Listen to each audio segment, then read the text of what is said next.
America हर चीज India को दिए जा रहा है। मैं ये नहीं कहता इंडिया को ना दे, इंडिया काबिल है तो ले रहा है। अमेरिका इंडिया पे एहसान नहीं को कर रहा। इंडिया ने वो अपना इंफ्रास्ट्रक्चर बनाया है, इंडिया ने अपनी वर्क फोर्स तैयार की है, ह्यूमन रिसोर्स तैयार किया है, तब वो इंडिया अमेरिका को एहसान नहीं कर रहा है। इंडिया में इंडिया ने अपने पाँव पे खड़े होकर सारी चीज़ें ली हैं। एक तो इंडिया में टैलेंट ठीक है ना, टैलेंट को बहुत मतलब कि मुहावरत हासिल है वहाँ पे, ठीक है, और स्टूडेंट्स वगैरह को भी। और हमारे यहाँ तो बिल्कुल ही नहीं है, सबको अपनी अपनी पड़ी है बस। वो सबकी बस हो गई, वाकई बहुत बस हो गई है सब कॉन्टिनेंट के अंदर। जो बच्चे पढ़े थे इंडियन इंस्टीट्यूट ऑफ टेक्नोलॉजी से, जो आज यहाँ आके सीईओ बन चुके हैं, वो अपनी कंपनियों के सारी मैन्युफैक्चरिंग चाइना से बंद करके भारत ले जाना चाहते हैं। मैं इसकी गारंटी करता हूं इस बात की कि इंडिया की मर्जी के बगैर आपको आईएमएफ लोन नहीं दे सकता, ना देता है। देख लेना चाहिए ना कि दुश्मन कौन है हमारा, छोटे है या बड़े है। अब चुंटी हाथी से पंगा ले, हाथी को तो कुछ भी नहीं होगा, चुंटी का तो बेड़ा गर्क हो जाएगा। यूनिटी बहुत है उनमें, इसमें कोई शक ही नहीं है, यूनिटी उनमें बहुत है। इसी वजह से उन्होंने देखे मालदीव का बेड़ा गर्क करके रखती है, सिर्फ और सिर्फ इंडियन की यूनिटी की वजह से। जो मालदीव के अंदर इंडियन रेस्टोरेंट्स बने हुए हैं उनको ताले लग गए। सिर्फ इतना फर्क है कि वो इस टाइम पे 100% अपना एफर्ट दे रहे हैं, और अगर नहीं भी दे रहे एटलीस्ट 80% तो दे रहे हैं। लेकिन हमारे यहाँ से 0.1% भी अगर जाता नजर आए ना, तो हमारे यहाँ से 50 लाख जो स्टूडेंट्स हैं वो फॉरन ना जाएं। 0.1% भी अगर नजर आता तो सही बात है। अच्छा, आप ये कितनी यहाँ पर तरक्की है, कैसे हम उनसे दूर है, मतलब इतना तरक्की? मैडम मेरे अकॉर्डिंग तो यहाँ पे कोई तरक्की नहीं है, कोई बंदा अपना फंक्शन इफेक्टिवली परफॉर्म नहीं कर रहा। यहाँ की तरक्की अभी साहब इधर से लगा ले, मैं खुद एक LLB स्टूडेंट जिसकी 98% एज है, मैं फॉरेन जा रही हूँ, मेरा दिल नहीं करता यहाँ पे काम करने का। हमें नजर आ रहा है फ्यूचर यहाँ पे कुछ भी नहीं है। जो भी पॉलिटिशियन आता है अपना बैलेंस फुल करके चला जाता है, आवाम का कोई नहीं सोच रहा, कोई नहीं देख रहा बिल्स का क्या रेट है, कोई नहीं देख रहा इलेक्ट्रिसिटी किस एरिया में आ रहा है, कोई नहीं देख रहा इंफ्रास्ट्रक्चर का यहाँ पे क्या हाल है। इंफ्रास्ट्रक्चर कैसा है पाकिस्तान का? मैडम इंफ्रास्ट्रक्चर है कि मुझे दिखाएं। लोग समझते हैं अगर किसी ने कोई बना दिया, कोई पुल बना दिया है, कोई ब्रिज बना दिया है, कोई मोटरवे बना दिया तो वो लीडर है। पाकिस्तानी अवाम को अवेयरनेस ही नहीं है कि लीडर्स की क्वालिटीज क्या हैं। जो हमारे बने हैं ना पुल वगैरह, वो भी कोई मॉडर्न पुल नहीं है। जी बिल्कुल, लेकिन मैडम उन्होंने करप्शन का पैसा दिखाना होता है ना, कि ये करप्शन है भाई, हमारा इतना पैसा इस ओवर ब्रिज पे लग गया, हमारा इतना पैसा इस मोटरवे पे लग गया। मोटे मोटे खाते तो उन्होंने अवाम को दिखा के पागल बनाना ही है ना। ये बताएं दुनिया क्या देखती है कि पाकिस्तान में कितनी तरक्की है, किन लफ्जों में हमें याद करती है दुनिया? मैडम दुनिया इन लफ्जों में याद करती है कि दुबई जैसी कंट्री, गल्फ, जो यहाँ का जिस तरह कह लंडा बना हुआ था कि लोग वहाँ पे इस तरह चले जाते थे, उस कंट्री ने हमारे पे अपने वर्क परमिट बैन कर दिए हैं। ये तरक्की का आलम है पाकिस्तान का। और मैडम मैं देख रही थी एक सर्वे भी, उसके अकॉर्डिंग अब सऊदीया भी हम पे अपने वीज़ा बैन कर रहा है, और पहले हमें किसी और कंट्री जाना पड़ेगा, उसके बाद हमें सऊदीया का वीज़ा लेना पड़ेगा। बीइंग अ मुस्लिम, ये कितनी शर्मिंदगी की बात है हमारे लिए कि हम अपने होली प्लेसेस नहीं देख सकते, डायरेक्ट यहाँ से वीज़ा नहीं लगवा सकते।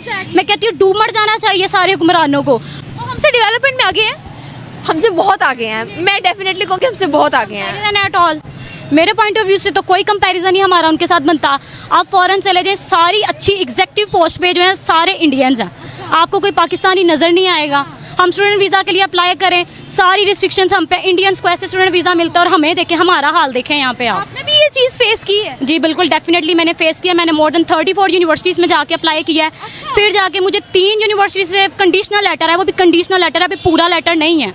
आप यहाँ से देख लें कि एक बच्चा जिसकी 98% एज है, पीछे 88% एज है, 93% एज है, अगर उसका ये हाल है तो बाकी आवाम किधर जाएगी? बेसिकली तो अमेरिकी हुकूमतों ने अब जो जितने भी अमेरिकन ब्रांड्स थे उनको ये कहा भाई आप चाइना से निकलो, जिसको वो कभी डी रिस्क कहते हैं, कभी वो डी कपल कहते हैं, लेकिन उन्होंने एक लार्जर पिक्चर खींच दी है अमेरिकन बिजनेस कम्युनिटी के लिए कि आप की जो इन्वेस्टमेंट है वो चाइना के अंदर सिक्योर नहीं है, इंडिया हमारा दोस्त है, सो लिहाजा ये फ्रेंड शोरिंग जो है वो हो रही है। अब देखें ये जो सारी सप्लाई चेन स्ट्रेटजी है, जिसको गूगल की बड़ी एम्बिशियस प्लान है, ये जो इंडस्ट्री शिफ्ट होगी, ये इंडस्ट्री एवं नहीं शिफ्ट हो रही, इसके पीछे इंडिया ने पूरा काम किया हुआ है।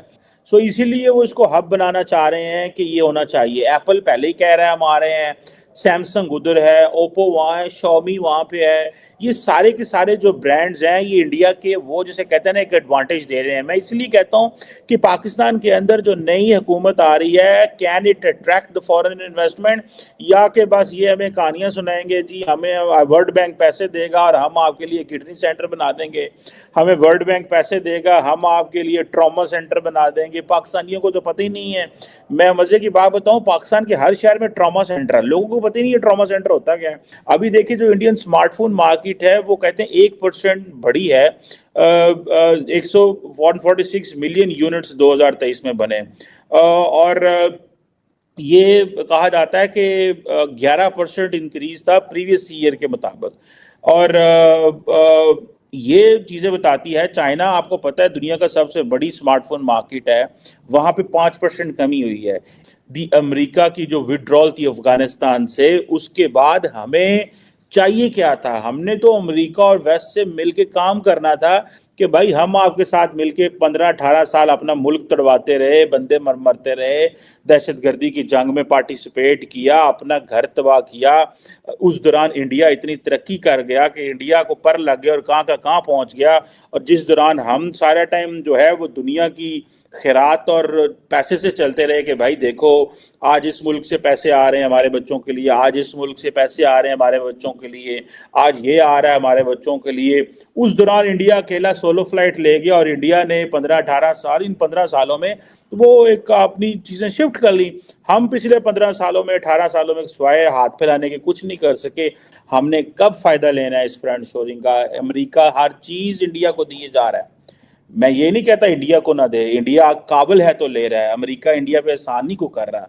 इंडिया ने वो अपना इंफ्रास्ट्रक्चर बनाया है, इंडिया ने अपनी वर्कफोर्स तैयार की है, ह्यूमन रिसोर्स तैयार की है, तब वो इंडिया अमेरिका को एहसान नहीं कर रहा है। इंडिया पे इंडिया ने अपने पाँव पे खड़े होकर सारी चीज़ें ली हैं और वो समझते हैं कि ये शिफ्ट करें आपको हर चीज़ मिलेगी। जब फॉरेन